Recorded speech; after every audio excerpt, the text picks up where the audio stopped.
Eu estava segurando o garfo quando ouvi. A voz da minha filha Patrícia, baixinha, sussurrando para o Marcelo enquanto ele se levantava da mesa. Enquanto eu a distraio, vai até a casa dela e troca as fechaduras. Temos 50 minutos, no máximo. Meus dedos apertaram o metal do garfo com tanta força que senti a pele esticar sobre os nós dos dedos. 70 anos de vida, e eu nunca imaginei que ouviria minha própria filha. A menina que eu criei sozinha, que eu vesti, alimentei, eduquei, planejando me roubar. Não roubar meus objetos, roubar minha casa, meu lar. O lugar que eu construí tijolo por tijolo, depois que o pai dela morreu e me deixou com uma criança de 3 anos e uma conta de luz atrasada. Antes de continuar, me conta nos comentários de qual cidade você está acompanhando essa história e se já passou por algo parecido. E não esquece de curtir para que mais pessoas ouçam isso. Fingi que não tinha ouvido nada. Continuei cortando o bife que eles tinham pedido para mim, o prato mais caro do cardápio, porque era meu aniversário e Patrícia tinha insistido que eu merecida ser mimada. Agora eu entendia o mimo. Era a última refeição antes da execução. Eles estavam me celebrando enquanto planejavam me tirar tudo. Marcelo deu um beijo rápido na testa de Patrícia e murmurou algo sobre voltar logo. Ela sorriu para ele, aquele sorriso que eu conhecia desde que ela tinha 5 anos e mentia sobre ter escovado os dentes. O sorriso de quem acha que está sendo esperta. Ele saiu apressado do restaurante e eu vi pela janela ele entrar no carro, aquele SUV preto que eu tinha ajudado a dar de entrada no ano passado, quando eles estavam apertados. A tia Adriana está demorando, né, mãe? Patrícia puxou o assunto, a voz doce demais, artificial.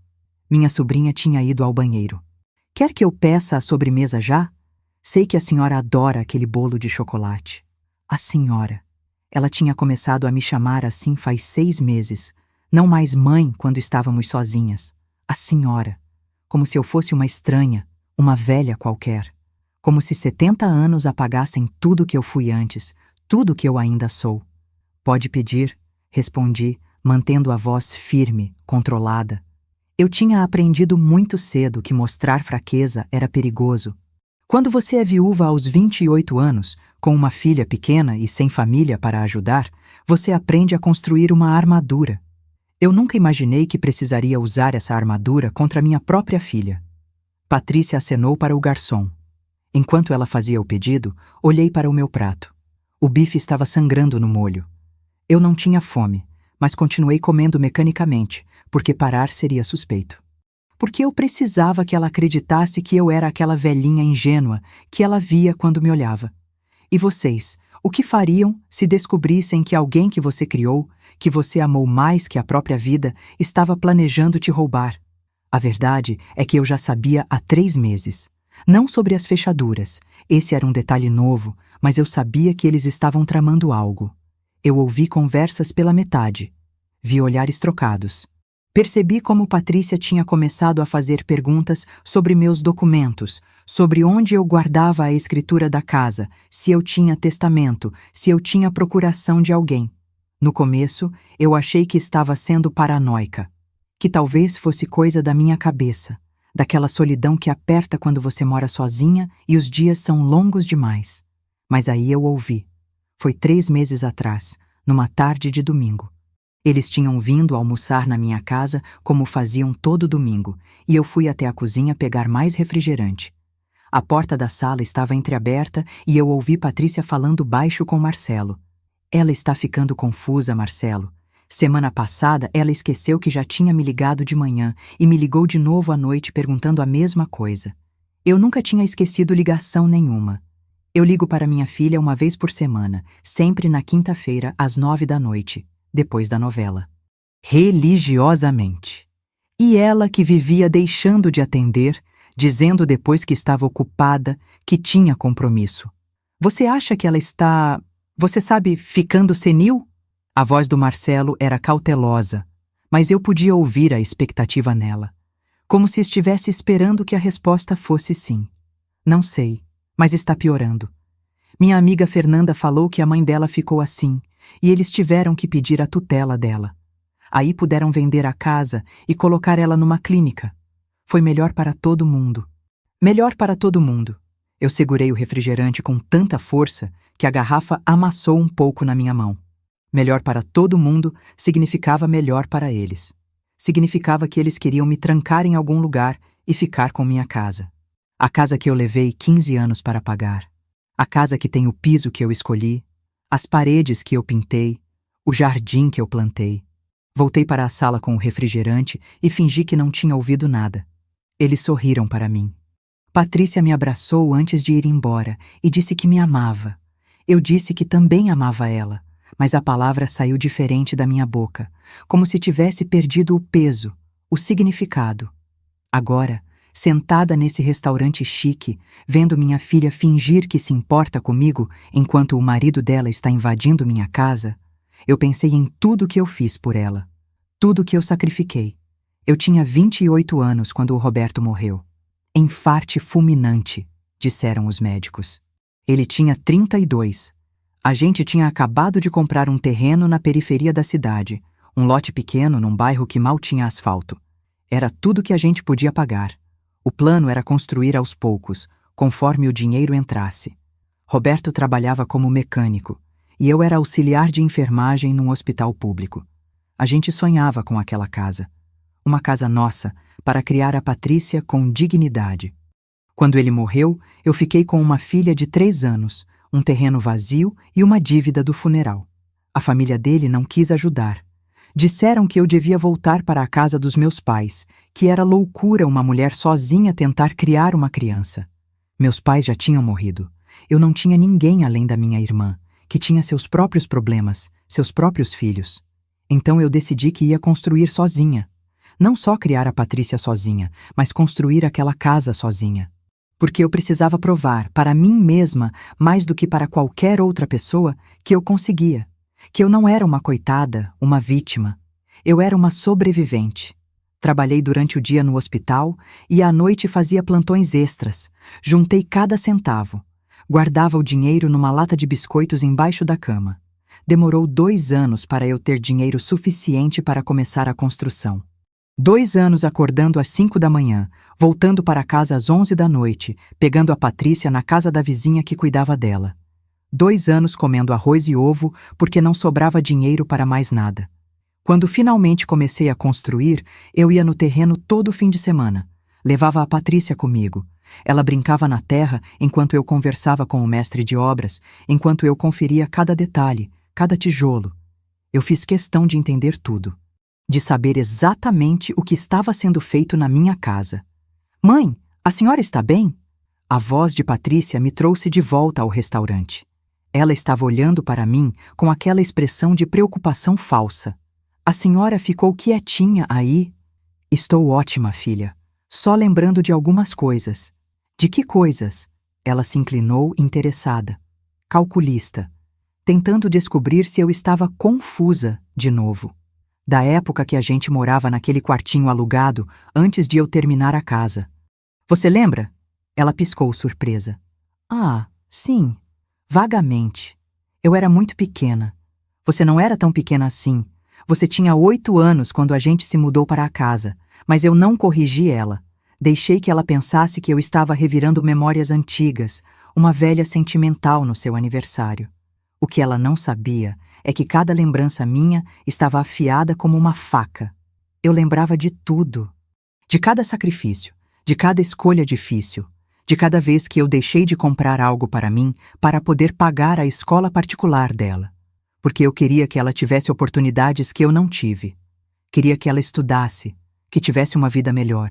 Ela estudou, fez faculdade de administração, se formou, conseguiu um emprego bom numa empresa de médio porte. Conheceu o Marcelo lá. Ele era vendedor, um cara bonito, falante, do tipo que sabe fazer todo mundo gostar dele. Eu achei ele superficial desde o começo, mas Patrícia estava apaixonada. Eles namoraram 2 anos e ela quis casar. Eu paguei o casamento. Não era grande coisa, foi numa chácara simples, mas teve vestido, teve buffet, teve bolo de 3 andares. Gastei o que tinha economizado em 5 anos. Patrícia chorou quando viu o vestido, me abraçou, disse que eu era a melhor mãe do mundo. Naquele momento, eu achei que valia a pena. Achei que todo o sacrifício tinha valido a pena. 3 anos depois do casamento, eles começaram a ter dificuldades financeiras. Precisavam de dinheiro para a entrada de um carro. Depois, para a entrada de um apartamento. Depois, porque o apartamento precisava de reformas. Sempre precisando, sempre pedindo. Eu ajudava. Como eu não ia ajudar? Era minha filha. Minha única filha. Mas aos poucos, as visitas ficaram diferentes. Mais rápidas, mais funcionais. Eles vinham, a gente almoçava, eles iam embora. Patrícia parou de me ligar só para conversar. Só ligava quando precisava de algo ou quando tinha alguma notícia importante. As conversas ficaram curtas, protocolares. Como a senhora está, mãe? Estou bem, e vocês? Bem também, mãe. Olha, a gente está pensando em trocar o carro, mas está um pouco apertado esse mês. Sempre apertado. Sempre precisando. E eu sempre dando. Porque era minha filha. Porque eu achava que era isso que mães faziam. Adriana voltou do banheiro. Minha sobrinha, filha da minha irmã que morreu faz 10 anos de câncer. Adriana tinha 25 anos. Era professora de escola pública, ganhava pouco, mas sempre vinha me visitar. Sempre me trazia flores, me ligava para conversar, perguntava da minha saúde de verdade, não como protocolo. Desculpa a demora, tia, a fila estava enorme.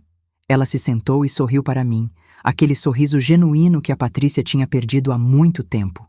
Feliz aniversário de novo, 70 anos, a senhora está linda.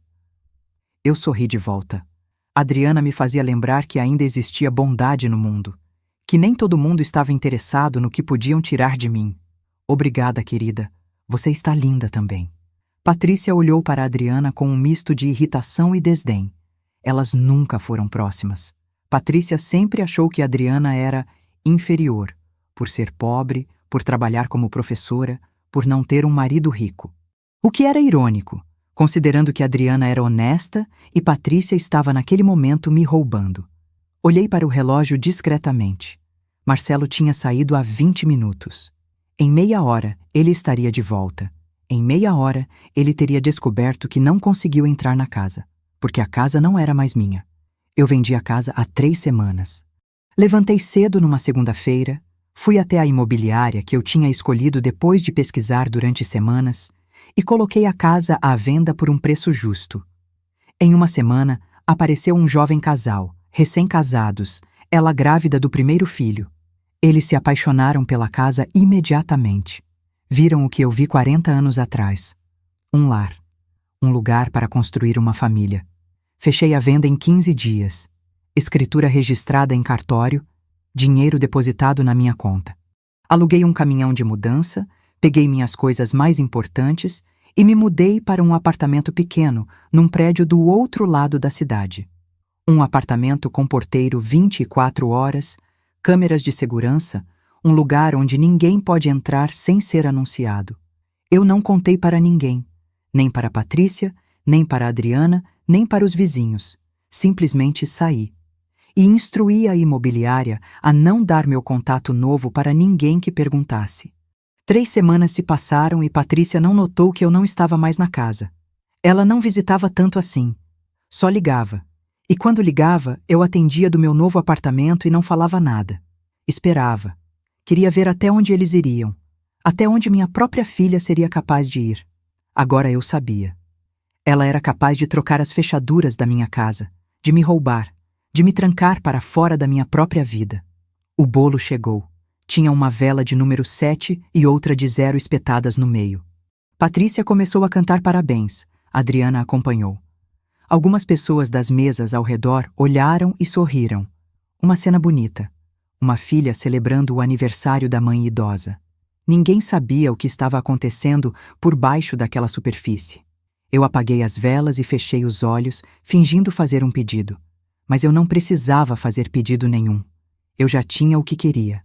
Liberdade, segurança, justiça. Começamos a comer o bolo. Patrícia olhava para a porta a cada 2 minutos. Ela estava nervosa. Tentava disfarçar, mas eu conhecia cada microexpressão daquele rosto.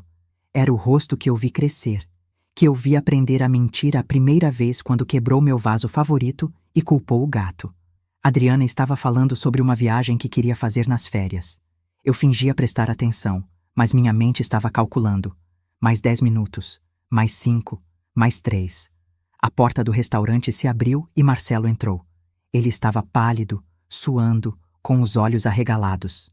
Ele viu Patrícia e veio direto para a nossa mesa. Ela se levantou imediatamente.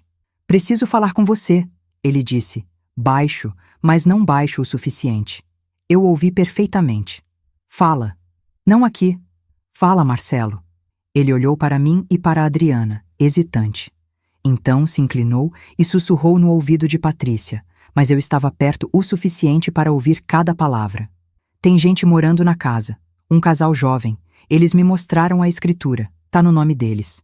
Registrada em cartório há 3 semanas. Vi o rosto da Patrícia mudar de cor. Primeiro ficou vermelho, depois branco. Ela se virou para mim, os olhos enormes. "Mãe, o que ele está falando?" Terminei meu pedaço de bolo calmamente. Limpei a boca com o guardanapo. Bebi um gole de água. Então, olhei para ela. "Estou falando que eu vendi minha casa, Patrícia." Silêncio. Um silêncio tão profundo que eu podia ouvir o tic-tac do relógio na parede, o som dos talheres nas outras mesas, a respiração pesada do Marcelo. "A senhora vendeu a casa?" Ela estava tentando processar, tentando entender como aquilo era possível. "Vendi há 3 semanas e já me mudei para um apartamento seguro num prédio com portaria. Um lugar onde vocês não podem simplesmente entrar e trocar as fechaduras." A máscara caiu. A Patrícia doce, preocupada, dedicada, desapareceu. No lugar dela estava uma mulher furiosa, com o rosto contorcido de raiva. "Como a senhora pôde fazer isso?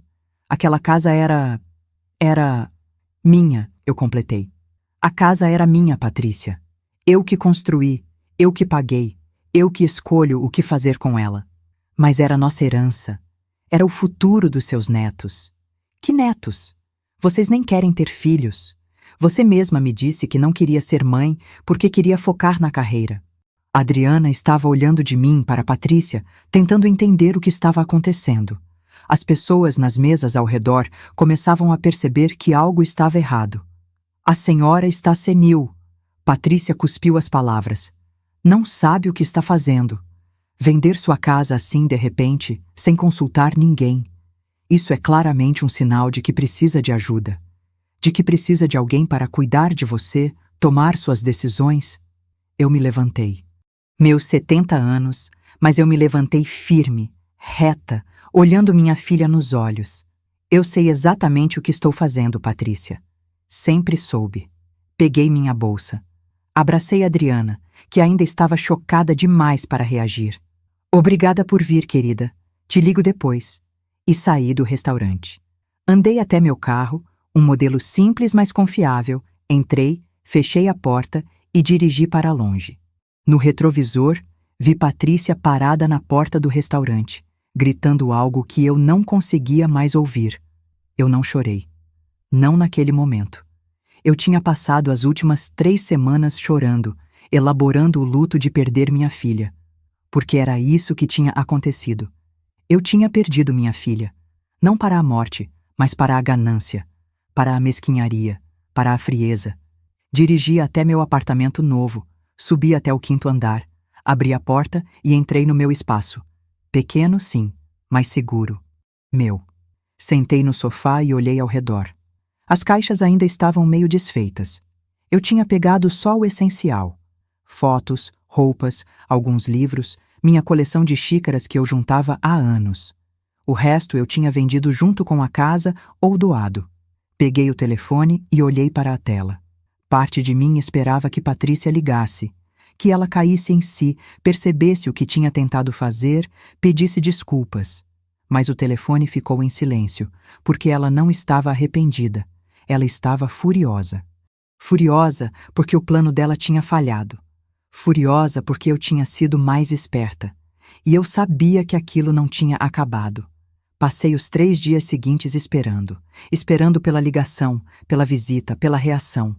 Patrícia não me procurou. Nem ela, nem Marcelo.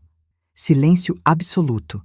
E de alguma forma, aquele silêncio era pior do que qualquer grito. Adriana me ligou na noite seguinte ao almoço.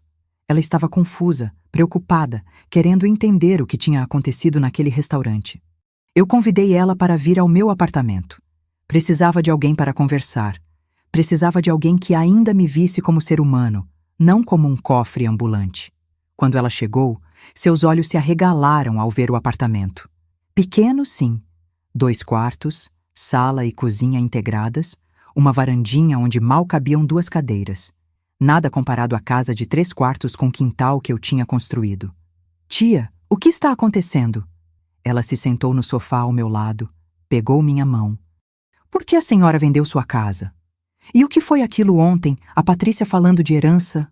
Respirei fundo, e então contei tudo.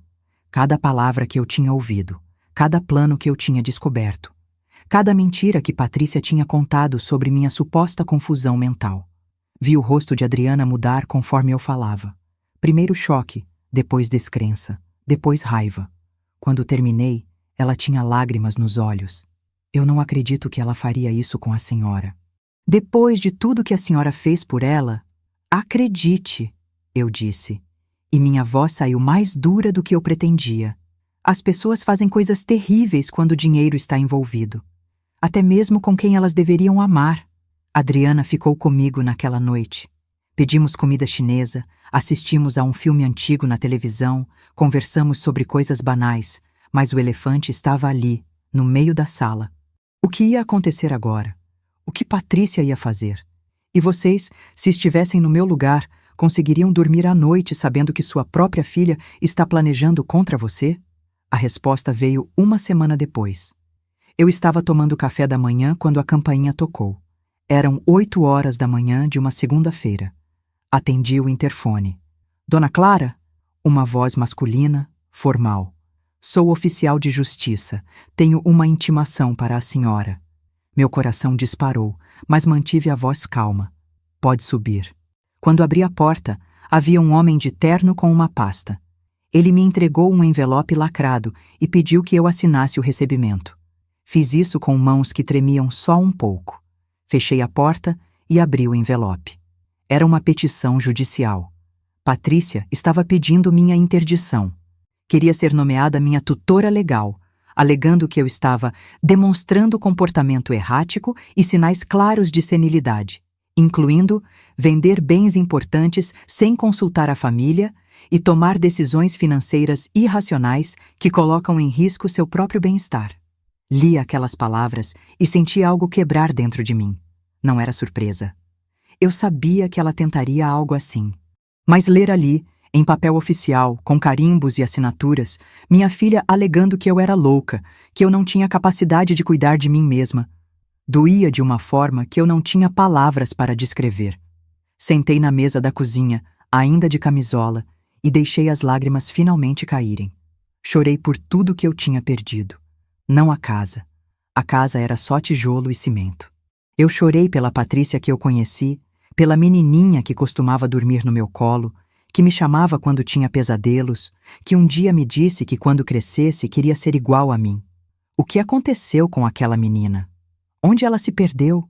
Mas eu não tinha tempo para luto. Não ainda. Enxuguei as lágrimas, tomei banho, me vesti e liguei para o Dr. Almeida. Deixa eu voltar um pouco no tempo para explicar quem é o Dr. Almeida e como eu cheguei até ele. 3 meses atrás, logo depois que eu ouvi Patrícia e Marcelo falando sobre me colocar numa clínica, eu soube que precisava me proteger. Mas não sabia como. Eu era uma enfermeira aposentada, não entendia de leis, de processos, de como blindar meu patrimônio contra minha própria filha. Foi quando eu lembrei da Dona Elza, uma paciente que eu tinha cuidado anos atrás quando trabalhava no hospital. Ela tinha passado por uma situação parecida com os filhos e tinha me contado na época como tinha se protegido. Na época, eu não dei muita atenção. Achei que nunca ia precisar daquele tipo de informação. Como eu estava errada. Procurei o contato da Dona Elza e liguei para ela. Conversamos por horas. Ela me deu o nome do advogado que tinha ajudado ela. Dr. Henrique Almeida, especialista em direito de família e sucessões. Ela me disse que ele era caro, mas que valia cada centavo. Marquei uma consulta. Cheguei no escritório dele nervosa. com uma pasta cheia de papéis desorganizados, escritura da casa, extratos bancários, comprovantes de pagamento de tudo que eu tinha dado para Patrícia ao longo dos anos. Eu tinha guardado tudo. Sempre fui organizada assim. Doutor Almeida era um homem de uns 50 anos, cabelos grisalhos, óculos de leitura pendurados numa corrente no pescoço. Ele me recebeu com gentileza, me ofereceu café e ouviu minha história sem me interromper. Quando terminei, ele ficou em silêncio por um momento, apenas olhando para os papéis espalhados na mesa dele. Dona Clara, ele disse finalmente, a senhora está numa situação delicada. Se sua filha conseguir provar que a senhora está incapaz, ela pode sim obter sua tutela. E se isso acontecer, ela terá controle sobre todos os seus bens e decisões. Senti o chão fugir debaixo dos meus pés. Mas eu não estou incapaz. Eu tenho 70 anos, mas estou lúcida, independente. Eu sei disso. Qualquer pessoa que converse com a senhora por 5 minutos percebe isso. Mas no tribunal, o que importa é o que pode ser provado. Precisamos construir uma defesa sólida antes mesmo de ela atacar. E foi isso que fizemos. Durante as 3 semanas seguintes, Dr. Almeida me ajudou a organizar tudo. Primeiro, agendou uma avaliação psicológica completa comigo. Passei um dia inteiro fazendo testes com uma neuropsicóloga, respondendo perguntas, resolvendo quebra-cabeças, provando que minha mente estava afiada. O relatório dela foi categórico. A avaliada apresenta capacidades cognitivas preservadas e superiores à média para sua faixa etária, com excelente memória, raciocínio lógico e capacidade de tomada de decisão. Depois, ele sugeriu que eu vendesse a casa. É seu maior ativo, ele explicou. Se sua filha conseguir a tutela, essa será a primeira coisa que ela vai tentar vender. Venda agora, enquanto ainda pode, e use o dinheiro de forma inteligente. Foi difícil. Aquela casa tinha 40 anos da minha vida. Cada cômodo tinha memórias. A cozinha, onde eu ensinei Patrícia a fazer bolo. A sala, onde ela abriu os presentes de Natal. O quintal onde ela brincava com os cachorros que a gente teve ao longo dos anos. Mas eu vendi, porque aquela casa, sem Patrícia, já não era mais um lar. Era só uma construção vazia, cheia de fantasmas de um passado que não voltaria. Com o dinheiro da venda, Dr. Almeida me ajudou a criar uma estrutura de proteção. Parte foi para investimentos de longo prazo, em contas que só eu podia acessar. Parte foi para uma poupança de emergência. E parte eu usei para alugar o apartamento e comprar os móveis novos. Agora, ele disse, você está protegida. Mesmo que sua filha tente algo, ela não vai conseguir acessar seu dinheiro. E se ela tentar alegar que você é incapaz, temos provas médicas de que não é verdade. Eu achei que aquilo seria suficiente. Achei que quando Patrícia descobrisse que eu tinha vendido a casa, ela desistiria. Que ela perceberia que eu não era a velhinha confusa que ela achava que eu era. Mas eu subestimei a determinação dela. Ou talvez a ganância. Porque ali estava eu, segurando aquela intimação, percebendo que a guerra estava só começando. Liguei para o Dr. Almeida. Ele atendeu no segundo toque. Dona Clara, eu estava esperando sua ligação. Recebi uma cópia da petição também. O que eu faço agora? Agora, a gente se prepara para a audiência. A gente apresenta toda a documentação que construímos. E a gente mostra para o juiz que a senhora é plenamente capaz. A audiência foi marcada para daqui a 1 mês. 1 mês vivendo com aquela espada sobre minha cabeça. 1 mês me perguntando se um juiz ia olhar para mim, para meus 70 anos, para minhas mãos enrugadas e cabelos brancos, e decidir que eu não tinha mais direito de controlar minha própria vida. Adriana veio me visitar quase todo dia naquele mês. Ela trazia almoço, a gente conversava, assistia novela juntas. Ela me distraía, me fazia rir quando eu achava que tinha esquecido como. A Patrícia me ligou, ela me contou numa tarde, querendo saber onde você está morando. Disse que está preocupada com você, que você sumiu, que não atende às ligações dela. E você contou? Claro que não, tia. Eu sei que a senhora tem seus motivos, e depois daquele dia no restaurante, eu não confio mais nela. Abracei minha sobrinha com força. Pelo menos eu tinha uma pessoa na minha família que ainda me via como gente. As semanas se arrastaram. Eu tentava manter minha rotina. Acordava cedo, fazia caminhada no parque perto do prédio, Voltava, fazia almoço, lia, assistia televisão. Conhecia algumas vizinhas. Dona Berenice, do apartamento do lado, era viúva também. A gente tomava café juntas às vezes. Ela me contou que tinha passado por algo parecido com o filho. Ele tinha tentado convencê-la a assinar uma procuração, dando a ele poder sobre sua conta bancária. Ela tinha assinado, confiando.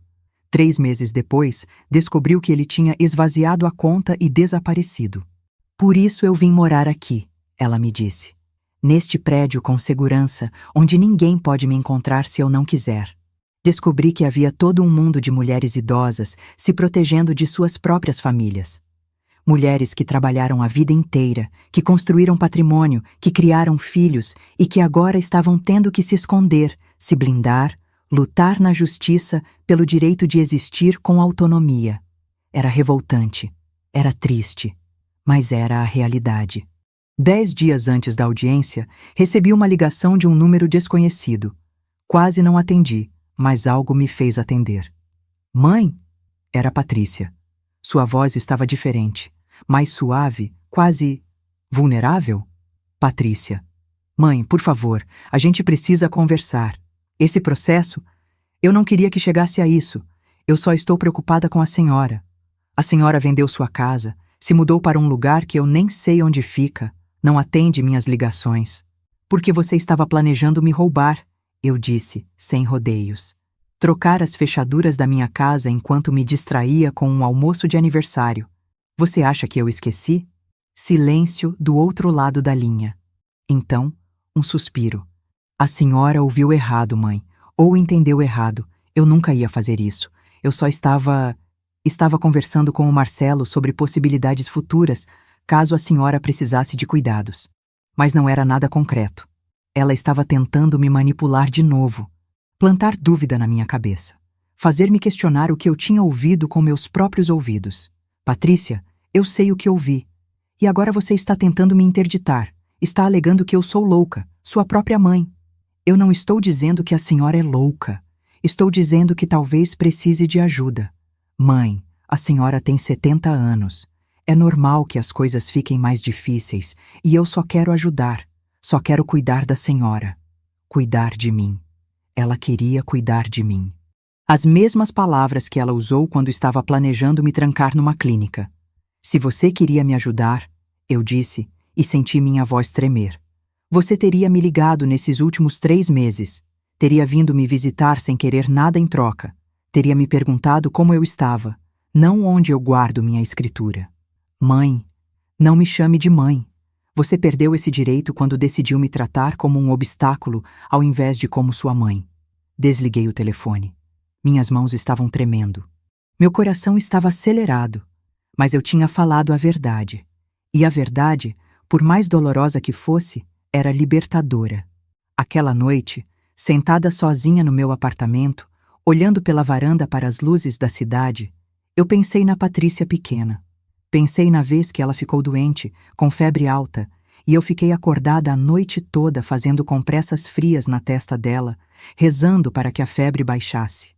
Pensei no dia da formatura dela, quando ela subiu no palco e eu chorei de orgulho. Pensei em todas as vezes que ela me abraçou e disse: "Eu te amo, mãe." Quando foi que aquele amor se transformou em ganância? Quando foi que eu deixei de ser sua mãe e me tornei apenas um ativo financeiro? Talvez nunca haja resposta para essas perguntas. Talvez algumas coisas simplesmente não tenham explicação. Talvez as pessoas mudem, e a gente tenha que aceitar isso, mesmo quando dói mais do que qualquer dor física. Dr. Almeida me ligou 2 dias antes da audiência. Dona Clara, está tudo pronto. Temos seu laudo psicológico, temos o relatório da assistente social que visitou seu apartamento e atestou que você está vivendo bem e de forma independente. Temos os extratos bancários mostrando que você está gerenciando seu dinheiro de forma responsável. Além disso, consegui algumas informações sobre a situação financeira da sua filha e do genro. Que tipo de informações? Eles estão endividados, muito endividados. Tem 3 cartões de crédito no limite, um empréstimo consignado atrasado e o apartamento deles está comprometido com o banco. Eles estão desesperados por dinheiro. Então era isso. Não era só ganância abstrata. Era desespero real. Eles precisavam do meu dinheiro para salvar a própria pele financeira. E estavam dispostos a me destruir para conseguir isso. Parte de mim sentiu pena, mas uma parte maior sentiu raiva. Porque eu passei por momentos difíceis também. Passei fome. Fiquei endividada. Mas nunca, jamais, pensei em roubar de alguém. Muito menos da minha própria mãe. Use essas informações na audiência, eu disse para a doutora Almeida. O juiz precisa saber por que eles estão fazendo isso. Na véspera da audiência não consegui dormir. Fiquei acordada olhando para o teto, repassando tudo na minha cabeça. Repassando minha vida. Repassando cada escolha que eu fiz. Eu podia ter feito diferente. Podia ter dado menos para Patrícia. Podia ter sido mais rígida, menos generosa. Teria feito diferença? Ou talvez não fosse sobre o que eu fiz ou deixei de fazer. Talvez fosse sobre quem Patrícia escolheu ser. E essa escolha, no final das contas, não era minha responsabilidade. Levantei cedo, me arrumei com cuidado. Escolhi uma roupa simples, mas elegante. Uma calça de alfaiataria, uma blusa clara, um blazer. Prendi meu cabelo num coque. Passei batom. Olhei no espelho e vi uma mulher de 70 anos, sim, mas uma mulher forte. Uma mulher que tinha construído uma vida do zero. Uma mulher que não ia desistir agora.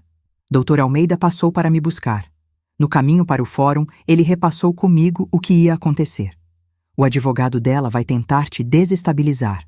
Vai fazer perguntas capciosas, vai tentar te fazer parecer confusa, mas você só precisa responder com calma e honestidade. A verdade está do seu lado. Quando chegamos no fórum, vi Patrícia e Marcelo esperando do lado de fora da sala de audiências. Ao lado deles estava um homem de terno caro. O advogado deles, imagino. Dr. Henrique Souza, segundo a petição.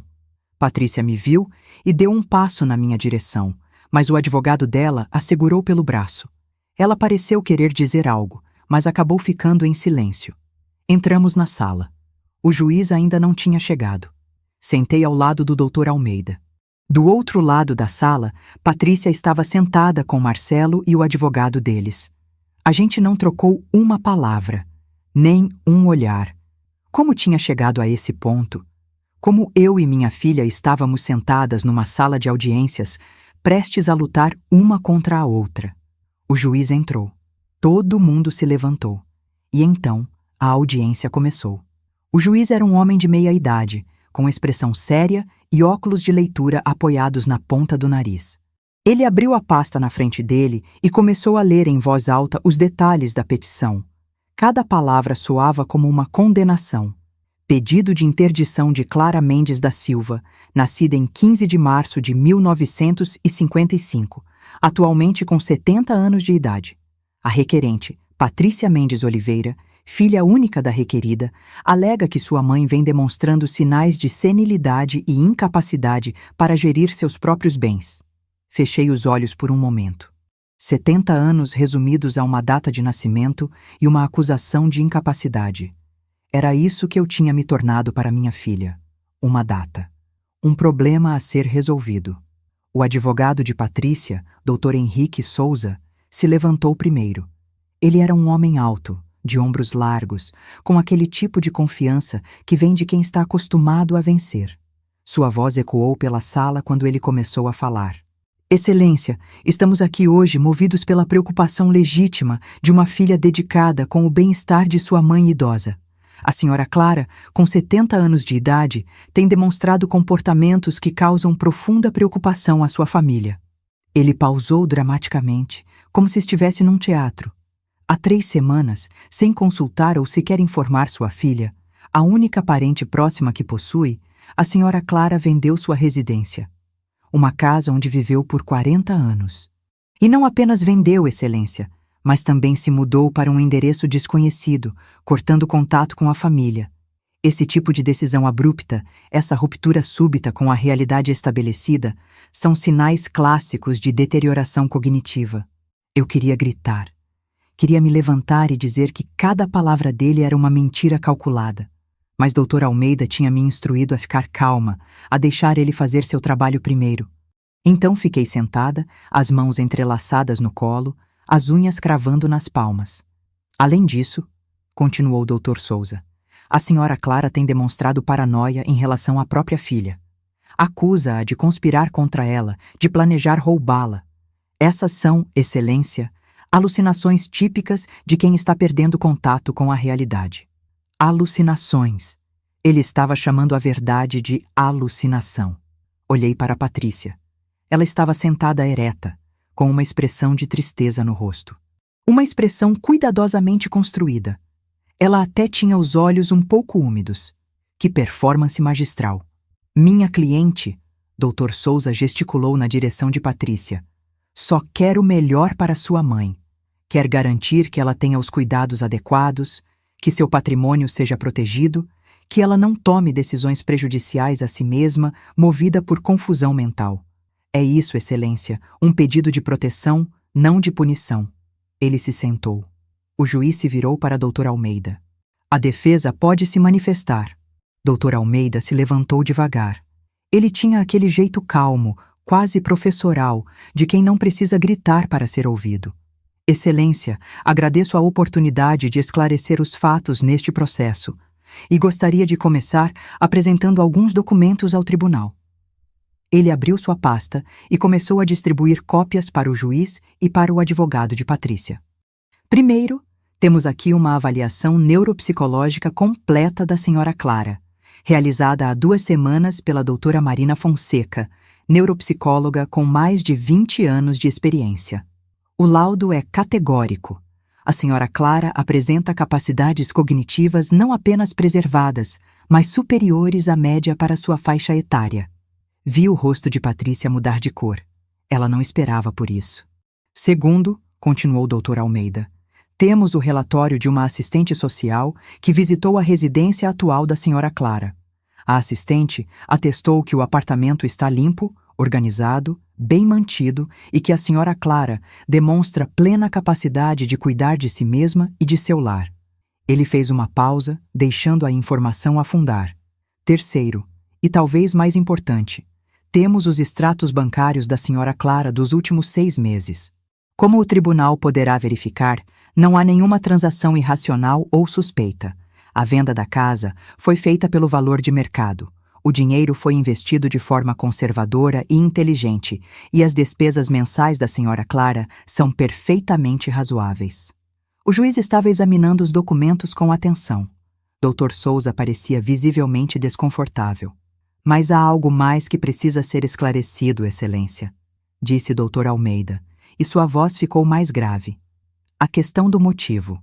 Por que a senhora Clara vendeu sua casa tão repentinamente? Por que se mudou sem avisar a filha? Ele se virou para mim.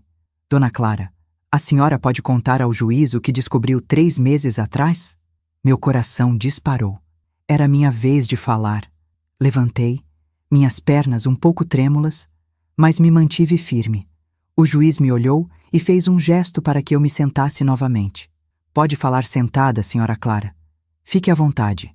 Respirei fundo. Olhei para Patrícia. Ela estava me encarando, e pela primeira vez vi algo parecido com medo nos olhos dela. Excelência, comecei, e me surpreendi com o quanto minha voz saiu firme. 3 meses atrás, num domingo, minha filha e meu genro vieram almoçar na minha casa. Eu fui até a cozinha e, sem querer, ouvi uma conversa entre eles. Fiz uma pausa. Esse era o momento. Não havia volta depois disso. Eles estavam planejando me declarar mentalmente incapaz. Patrícia disse para o Marcelo que eu estava ficando confusa, embora eu nunca tenha demonstrado nenhum sinal disso. Ela disse que precisavam obter minha tutela para poder vender minha casa e me colocar numa clínica. Nas palavras dela, seria melhor para todo mundo. Ouvi Patrícia ofegar. Isso não é verdade. Ela inventou isso. Ela está... Silêncio, disse o juiz, firme. A senhora terá sua oportunidade de falar. Continue, dona Clara. Nas semanas seguintes, prossegui, eu fiquei atenta. Ouvi mais conversas. Vi minha filha consultando advogados sobre como obter tutela. Vi ela investigando clínicas particulares. E no meu aniversário, há 3 semanas, eu ouvi ela instruindo o marido a ir até minha casa trocar as fechaduras enquanto ela me distraía no restaurante. Mentira! Gritou Patrícia, se levantando. Ela está delirando. Eu nunca disse isso. O juiz bateu o martelo. Última advertência, senhora Patrícia. Mais uma interrupção e eu retiro a senhora da sala. Patrícia se sentou, mas estava tremendo de raiva, ou talvez de medo. Eu já não sabia distinguir. Foi por isso, continuei, que eu vendi minha casa, não por confusão mental, mas por autoproteção, para garantir que minha filha não pudesse fazer o que estava planejando. E me mudei sem avisar, porque não me sinto mais segura perto dela. As palavras saíram, e com elas, algo que estava preso dentro de mim há meses. Lágrimas começaram a escorrer pelo meu rosto, mas não eram lágrimas de fraqueza. Eram lágrimas de libertação. Excelência, disse Dr. Almeida. Gostaria de apresentar mais um documento. Trata-se de uma investigação financeira que realizamos sobre a situação econômica dos requerentes. Ele entregou outro papel ao juiz. Vi Patrícia e Marcelo trocarem olhares nervosos. Como o tribunal pode verificar, a senhora Patrícia e seu esposo têm dívidas significativas.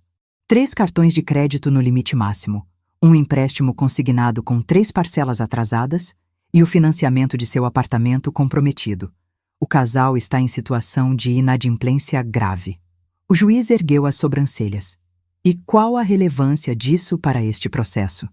A relevância, Excelência, é que demonstra o motivo real deste pedido de interdição. Não é preocupação com uma mãe idosa. É necessidade financeira. A casa da senhora Clara foi avaliada em R$400 mil. Dinheiro mais do que suficiente para resolver todos os problemas financeiros do casal. Silêncio pesado caiu sobre a sala. Patrícia estava branca como papel. Marcelo olhava para o chão. Há mais uma coisa, disse Dr. Almeida. A senhora Clara trouxe algo que gostaria de mostrar ao tribunal. Ele me fez um sinal. Com mãos trêmulas, peguei meu celular da bolsa. Nas últimas semanas, com a ajuda de Adriana, eu tinha aprendido a usar o gravador do telefone. E tinha usado. No dia do meu aniversário, expliquei. Quando eu ouvi minha filha planejando trocar as fechaduras, eu gravei. Estava com meu celular ligado na bolsa, no modo gravação. Entreguei o telefone para o oficial de justiça, que conectou num alto-falante. E então, a voz de Patrícia preencheu a sala. Enquanto eu a distraio, vai até a casa dela e troca as fechaduras. Temos 50 minutos no máximo. A voz de Marcelo respondeu. Você tem certeza disso? E se ela perceber? Ela não vai perceber nada. Está cada vez mais confusa. Ontem, ela nem lembrava que tinha me ligado. E se der errado?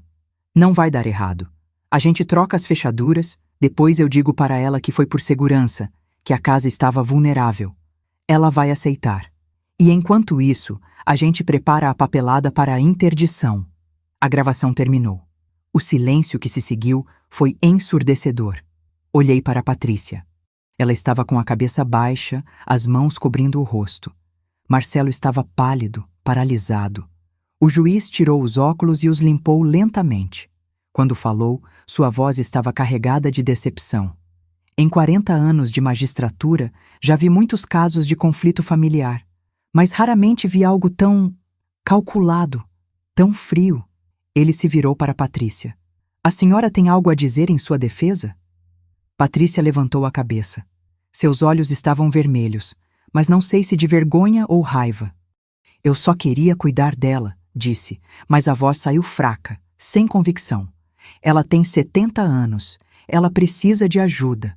A senhora Clara, interrompeu o juiz, acabou de demonstrar nesta audiência mais lucidez e presença de espírito do que muitas pessoas da metade de sua idade. Ela se protegeu, documentou tudo, agiu com inteligência e estratégia. Não vejo aqui nenhum sinal de incapacidade. Ele folheou os documentos mais uma vez. Vejo, sim, uma tentativa de manipulação de uma filha que está endividada e viu na mãe idosa uma solução para seus problemas financeiros. Vejo uma tentativa de usar o sistema judicial como ferramenta de abuso financeiro contra uma pessoa vulnerável por sua idade. Cada palavra era como um martelo caindo. O pedido de interdição é indeferido. Nego totalmente. A senhora Clara é plenamente capaz de gerir sua vida e seus bens. Além disso, determino que a requerente e seu cônjuge sejam intimados a manterem distância da requerida, sob pena de medida protetiva. O juiz bateu o martelo. Está encerrada a audiência. Por um momento, ninguém se mexeu. Então, Dr. Almeida me tocou gentilmente no ombro. Dona Clara, a senhora venceu. Venci. A palavra ecoou na minha cabeça. Mas não parecia uma vitória. Parecia uma perda. Porque eu tinha ganhado minha liberdade, mas tinha perdido minha filha. Saí da sala de audiências sem olhar para trás. Não queria ver o rosto de Patrícia.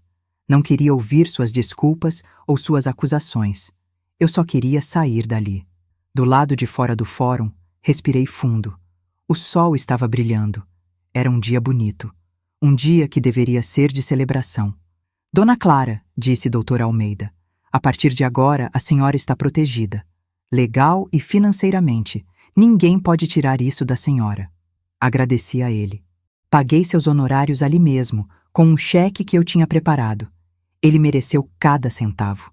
Quando estava prestes a entrar no táxi que tinha chamado, ouvi meu nome. Mãe! Mãe! Espera! Era Patrícia. Ela tinha corrido atrás de mim. Estava ofegante, com o rosto manchado de lágrimas. Por favor, a gente precisa conversar. Eu posso explicar. Me virei para ela. Olhei para aquele rosto que eu conhecia tão bem. O rosto que eu tinha visto crescer, mudar, envelhecer. E vi uma estranha. Não há nada para explicar, Patrícia. Você deixou muito claro quem você é, e eu finalmente aceitei isso. Eu sou sua filha. Você era minha filha. Agora você é apenas alguém que eu costumava conhecer. A senhora não pode falar sério. Eu cometi um erro, está bem? Eu estava desesperada, a gente está com problemas financeiros e eu pensei que... Você pensou que seria mais fácil me roubar do que trabalhar para resolver seus problemas. Você pensou que eu era apenas um obstáculo entre você e uma vida mais confortável. Não foi assim. Foi exatamente assim. E sabe o que é pior? Não é nem o que você tentou fazer. É o fato de que você não sente culpa pelo que tentou fazer. Você só está triste porque não deu certo. Ela abriu a boca para responder, mas não saiu som algum, porque eu estava certa e ela sabia disso. Adeus, Patrícia, eu disse, e entrei no táxi. Enquanto o carro se afastava, vi ela pelo retrovisor, parada na calçada. Pequena, solitária. Parte de mim quis gritar para o motorista parar, voltar correndo, abraçá-la, dizer que estava tudo bem.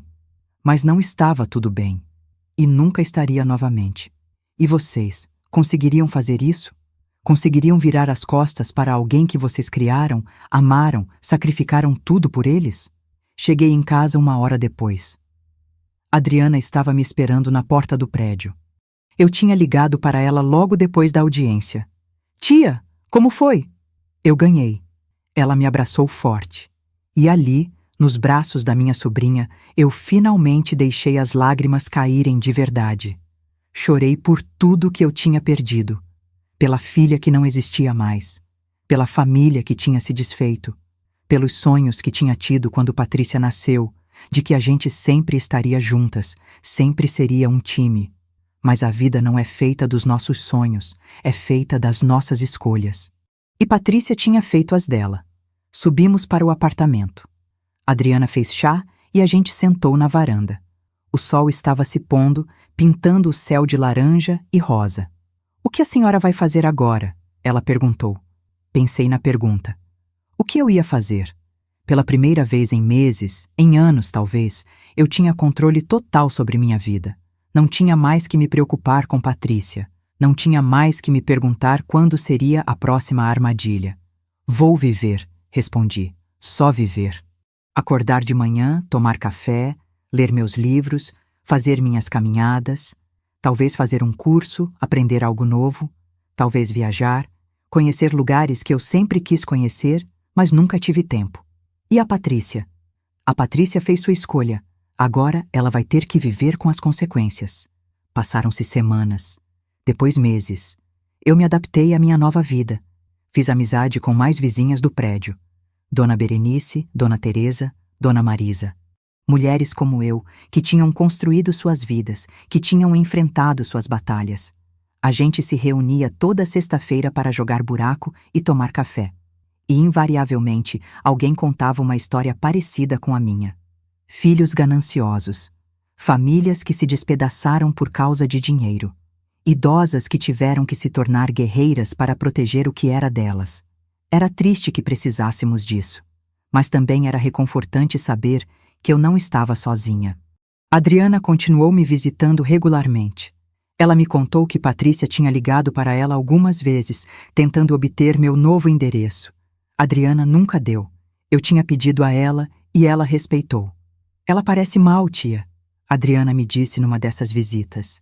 Ela e o Marcelo tiveram que vender o apartamento. Estão morando num lugar menor. Ela voltou a trabalhar. Está fazendo turnos duplos. Parte de mim sentiu pena. Mas uma parte maior lembrou do que ela tinha tentado fazer. Lembrou da frieza nos olhos dela quando planejava me roubar. Ela está colhendo o que plantou, eu disse. A senhora não sente falta dela? Fecho meus olhos e penso na pergunta. Eu sentia? Sentia falta da Patrícia? Eu sinto falta da menina que ela era, admiti. Sinto falta da criança doce que brincava no quintal, que me abraçava antes de dormir, que dizia que queria ser igual a mim quando crescesse. Mas essa menina não existe mais. A mulher que ela se tornou, essa eu não sinto falta. Essa eu nem conheço. 6 meses depois da audiência, eu estava no supermercado quando a vi. Patrícia estava no corredor dos grãos, escolhendo arroz. Ela parecia cansada, mais magra, mais velha. Nossos olhos se encontraram. Por um segundo, o mundo parou. Vi surpresa no rosto dela, depois algo parecido com esperança. Ela deu um passo na minha direção. Abriu a boca para falar. Eu virei o carrinho e fui para outro corredor. Não era crueldade. Era sobrevivência. Era proteger a paz que eu tinha conquistado com tanto sacrifício. Terminei minhas compras rapidamente e saí do supermercado. Minhas mãos estavam tremendo no volante enquanto dirigia para casa. Ver ela tinha reaberto feridas que eu achei que estavam cicatrizadas. Mas quando cheguei em casa, Dona Berenice estava me esperando com um convite para ir ao cinema. E Adriana ligou, perguntando se eu queria almoçar com ela no domingo. E eu percebi que, mesmo tendo perdido uma filha, eu tinha ganhado uma família. Uma família escolhida. Uma família que me via não como um cofre, mas como uma pessoa. E talvez fosse isso o que importava no final.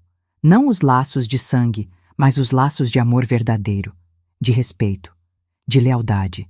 À noite, sentada na minha varanda, olhando para a cidade iluminada lá embaixo, pensei em tudo que tinha acontecido, em tudo que eu tinha perdido, em tudo que tinha ganho. Eu tinha 70 anos. Podia ter mais 20 pela frente, ou mais 5, ou mais 50, ninguém sabe.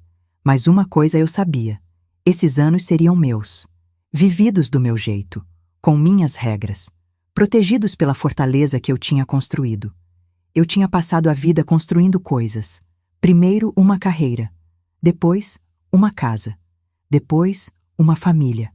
E agora, finalmente, eu estava construindo algo que ninguém poderia tirar de mim. Minha paz. 1 ano se passou desde a audiência. 1 ano inteiro vivendo essa vida nova. Essa vida que eu construí das cinzas do que sobrou da minha relação com Patrícia. E sabe o que descobri? Que é possível recomeçar aos 70 anos. Que é possível ser feliz mesmo depois de perder alguém que você amou mais que a própria vida. Não foi fácil. Teve noites em que eu acordei chorando, sonhando com a Patrícia pequena, com aqueles momentos em que éramos só nós duas contra o mundo. Teve manhãs em que eu peguei o telefone para ligar para ela antes de lembrar que a gente não se falava mais.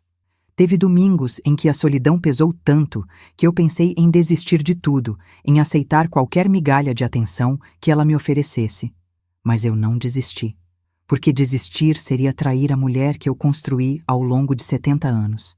Seria dizer que tudo que eu lutei, tudo que eu conquistei, não valia nada. E valia. Vale. Estou sentada agora na varanda do meu apartamento, tomando café da manhã enquanto o sol nasce sobre a cidade. É um domingo de novembro, o céu está limpo, e eu tenho planos para hoje. Adriana vai me buscar daqui a pouco para irmos visitar um sítio que ela encontrou, um lugar tranquilo no interior onde a gente pode passar o dia, respirar ar puro, desconectar um pouco. Nunca imaginei que minha sobrinha se tornaria minha melhor amiga. Mas a vida tem dessas ironias. Às vezes a família que importa não é aquela que nasceu do nosso ventre, mas aquela que escolhe ficar ao nosso lado quando tudo desmorona. O telefone toca. É Dona Berenice da porta ao lado. Clara, você já tomou café? Fiz um bolo de fubá e está fresquinho. Já tomei, querida, mas aceito uma fatia com gosto. Posso passar aí daqui a pouco? Pode sim. Traga seu cafezinho que a gente toma juntas. Desligo com um sorriso. Essas pequenas coisas, essas pequenas conexões do dia a dia, são o que tornam a vida suportável. Não preciso de grandes gestos. Não preciso de filha que finge me amar enquanto planeja me roubar. Preciso de vizinhas que fazem bolo de fubá e me convidam para um café. Tomo banho, me arrumo e quando estou terminando de passar o batom, a campainha toca. É cedo para ser Adriana. Vou até o interfone, curiosa. Dona Clara? Uma voz feminina que eu não reconheço. Meu nome é Fabiana, sou jornalista. Estou fazendo uma matéria sobre violência financeira contra idosos e soube da sua história. A senhora teria alguns minutos para conversar? Meu primeiro instinto é recusar. Minha história é pessoal, dolorosa. Por que eu exporia minha ferida para o mundo ver? Mas então penso em todas aquelas mulheres que conheci no prédio. Dona Berenice, que foi roubada pelo filho. Dona Marisa, que perdeu tudo para os netos gananciosos. Dona Teresa, que vive escondida da família porque tem medo. Quantas outras existem por aí? Quantas outras Claras estão enfrentando o que eu enfrentei, mas sem saber como se proteger? Suba, eu digo. Fabiana é uma moça jovem, deve ter uns 30 e poucos anos. Entra no meu apartamento com um gravador e um caderno de anotações. Tem olhos gentis. Eu gosto dela imediatamente. Dona Clara, muito obrigada por me receber. Sei que não deve ser fácil falar sobre isso. Não é, mas talvez precise ser falado. Ela liga o gravador e começa a me fazer perguntas. Como descobri o plano? O que senti? Como me protegi? Respondo tudo com honestidade. Não poupo detalhes. Não protejo Patrícia. E hoje? Ela pergunta. Como a senhora se sente em relação à sua filha? Fico em silêncio por um momento, procurando as palavras certas. Sabe quando você perde alguém que você ama? Quando a pessoa morre e você precisa aprender a viver com o luto? É assim que eu me sinto. Só que é pior, porque a pessoa está viva em algum lugar, mas morreu para você. Eu fiz luto pela minha filha. Chorei, sofri, passei pelas fases da dor. E agora estou na aceitação. A senhora algum dia pensou em perdoá-la? A pergunta me pega desprevenida. Perdão. Essa palavra que as pessoas jogam como se fosse fácil, como se fosse automática. Perdoar não significa esquecer, eu digo devagar. Não significa deixar que a pessoa volte a fazer mal para você. Eu perdoo a Patrícia por ela, para que ela consiga seguir em frente com a consciência dela. Mas perdoar não significa que eu vou deixá-la entrar na minha vida de novo. Eu aprendi que perdão e autoproteção podem coexistir. Fabiana anota tudo. Depois me pergunta se eu tenho alguma mensagem para outras pessoas que possam estar passando pela mesma situação. Olho direto para o gravador e falo como se estivesse falando com cada mulher, cada homem, cada pessoa idosa que está sendo ameaçada pela própria família. Vocês não são loucos. Vocês não estão exagerando. Se alguém que vocês amam está fazendo vocês se sentirem inseguros, está questionando sua capacidade mental, está pressionando vocês a assinar papéis ou transferir bens, confiem no instinto de vocês. Procurem ajuda. Procurem um advogado, procurem uma assistente social, procurem a delegacia do idoso. Documentem tudo, gravem conversas se necessário. Protejam-se, porque ninguém, nem mesmo seus filhos, tem o direito de tirar sua dignidade e sua autonomia. Quando Fabiana vai embora, 1 hora depois, sinto um peso saindo dos meus ombros. Contar minha história para alguém de fora, alguém que vai torná-la pública, é ao mesmo tempo libertador e assustador. Mas é necessário. Desço para tomar o café com Dona Berenice. Conto para ela sobre a jornalista. Ela aperta minha mão. Você é corajosa, Clara. Mais corajosa do que eu. Eu nunca conseguiria expor assim o que meu filho me fez. Não é sobre coragem. é sobre não deixar que eles vençam. Cada vez que uma de nós conta sua história, outras mulheres aprendem que podem se defender. É sobre transformar nossa dor em algo útil. Volto para casa e, pela primeira vez em semanas, pego a caixa de fotografias que está guardada no armário. São fotos antigas, de quando Patrícia era criança. Eu tinha evitado olhar para elas porque doía demais. Mas hoje eu preciso olhar. Preciso lembrar que houve amor, que houve momentos bons, que nem tudo foi uma mentira. Tenho uma foto da Patrícia com 5 anos, sorrindo sem os dentes da frente, segurando um sorvete que está derretendo na mão dela. Outra aos 10 anos, no dia da primeira comunhão, séria e linda no vestido branco que eu tinha economizado meses para comprar. Outra na formatura, com o canudo na mão, me abraçando forte. Olho para essas fotos e choro, mas não são lágrimas apenas de tristeza. São lágrimas de gratidão também. Porque eu tive aqueles momentos. Porque por um tempo fui mãe daquela menina. E ninguém pode tirar isso de mim. Quando Adriana chega, encontro minhas lágrimas já secaram. Ela nota meus olhos vermelhos, mas não comenta. Simplesmente me abraça e diz: "Vamos, tia. O dia está lindo demais para ficarmos aqui dentro." O sítio que ela encontrou é perfeito. Tem cavalos, galinhas, um lago pequeno onde patos nadam tranquilos. A dona do lugar, Dona Ana, é uma senhora de uns 60 anos que vive sozinha desde que o marido morreu. Meus filhos moram na capital. Ela me conta enquanto serve um almoço caseiro delicioso. Queriam que eu vendesse o sítio e fosse morar perto deles, num apartamento. Mas eu nasci aqui, vou morrer aqui. Esse é o meu lugar. Eu entendo perfeitamente. Cada um precisa encontrar seu lugar. O meu não era mais aquela casa que eu construí. Meu lugar agora é esse apartamento pequeno, com suas plantas na varanda e seus vizinhos que se tornaram família. Passamos o dia inteiro no sítio. Adriana tira fotos, eu alimento as galinhas, a gente senta debaixo de uma árvore enorme e conversa sobre tudo e sobre nada. Não mencionamos Patrícia nem uma vez. É um dia de paz pura. Quando voltamos, já é noite. Adriana me deixa na porta do prédio.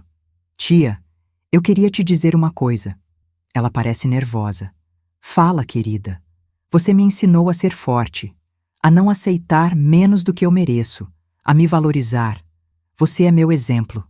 Abraço minha sobrinha com força. "Você sempre foi forte, Adriana. Eu só ajudei você a ver isso." Subo para o apartamento, cansada, mas feliz. É um cansaço bom, daqueles que vem de um dia bem vivido.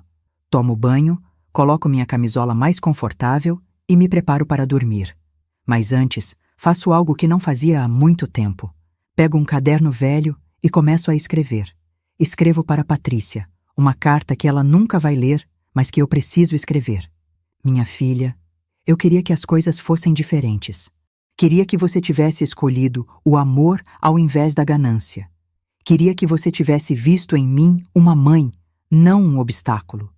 Mas você fez suas escolhas, e eu fiz as minhas. Eu te perdoo. Não porque você pediu perdão, você nunca pediu, mas porque eu preciso seguir em frente sem carregar raiva no coração. Perdão é um presente que eu dou a mim mesma, não a você.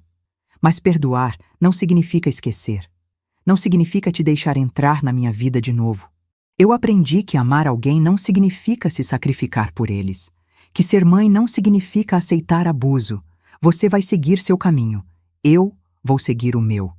E talvez, em outra vida, a gente pudesse ter sido o que eu sonhei que fossemos. Mas nesta vida, nós terminamos aqui. Eu espero que você encontre paz. Eu espero que você aprenda a construir sua vida sem destruir a de outras pessoas.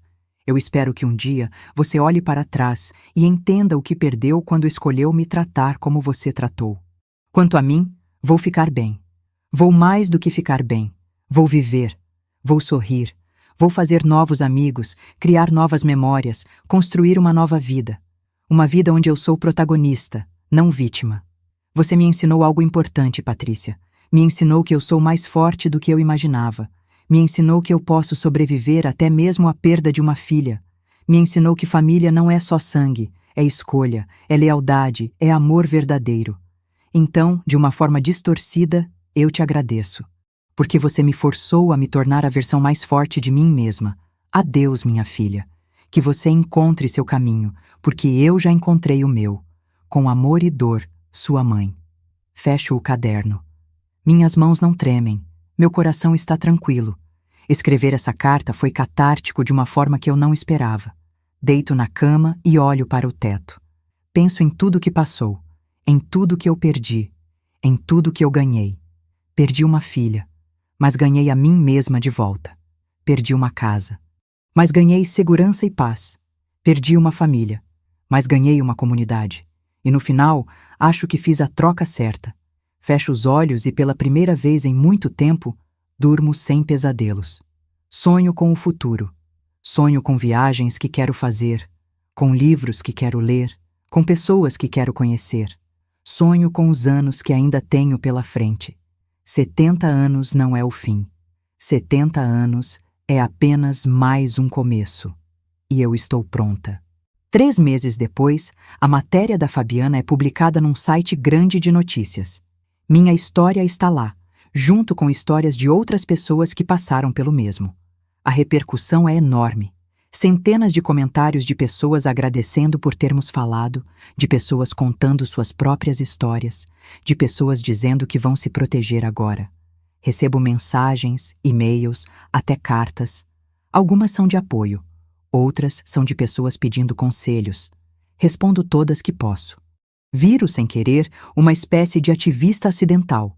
Dona Berenice me mostra a matéria num dia quando estamos tomando café. Você viu quantas pessoas te apoiaram? Você ajudou tanta gente, Clara. Leio os comentários, e um deles me faz parar. É de alguém chamado PMO, as iniciais de Patrícia Mendes Oliveira. Sou a filha dessa mulher, e tudo que ela disse é verdade. Eu cometi um erro terrível, um erro que me assombra todos os dias. Minha mãe era minha melhor amiga, e eu a tratei como um objeto. Perdi ela, perdi meu lar, perdi minha paz. E não há dia que eu não me arrependa. Se vocês têm pais idosos, por favor, tratem eles com respeito, com amor. Não cometam o erro que eu cometi, porque quando vocês perceberem o que perderam, vai ser tarde demais. Leio o comentário 3 vezes. 4. 5. É um pedido de desculpas público. É um reconhecimento de culpa. É talvez o início de um processo de mudança para ela. Mas não muda nada para mim. Porque mesmo que ela esteja arrependida, mesmo que ela tenha aprendido, o que foi feito não pode ser desfeito. A confiança que foi quebrada não pode ser restaurada. A ferida que foi aberta vai deixar cicatriz para sempre. Talvez, num futuro muito distante, eu consiga olhar para ela sem sentir dor. Talvez a gente consiga estar na mesma sala sem que meu coração dispare. Talvez, mas não hoje. Hoje, eu ainda preciso cuidar de mim.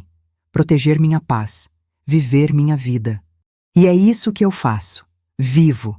Acordo todo dia grata por estar viva, por estar saudável, por estar livre. Faço minha caminhada matinal. Tomo café com minhas vizinhas. Leio meus livros. Assisto minhas novelas. Vejo Adriana toda semana. Aprendi a usar redes sociais e agora tenho um grupo no WhatsApp com outras mulheres que passaram por situações parecidas. 71 anos. E finalmente, eu sou dona da minha própria vida. Não é o final que eu imaginei quando sonhava com meu futuro, quando segurava a Patrícia recém-nascida nos braços e planejava todas as coisas que faríamos juntas quando ela crescesse. Mas é um final honesto, um final real, um final onde eu sobrevivi. E às vezes, sobreviver é suficiente. Às vezes, sobreviver é tudo. Esta noite, sentada na minha varanda, olhando para as estrelas que brilham acima da cidade, eu fiz uma promessa para mim mesma. Vou viver cada dia que me resta como se fosse um presente. Porque é. Cada dia que eu acordo livre, segura, em paz, é um presente que eu dei a mim mesma quando tive a coragem de me defender. E se a minha história pode inspirar uma pessoa, apenas uma, a fazer o mesmo, então valeu a pena. Valeu cada lágrima. Valeu cada noite sem dormir. Valeu cada pedaço do meu coração que ficou para trás. Porque no final, eu não perdi apenas uma filha. Eu ganhei a mim mesma. E eu sou suficiente.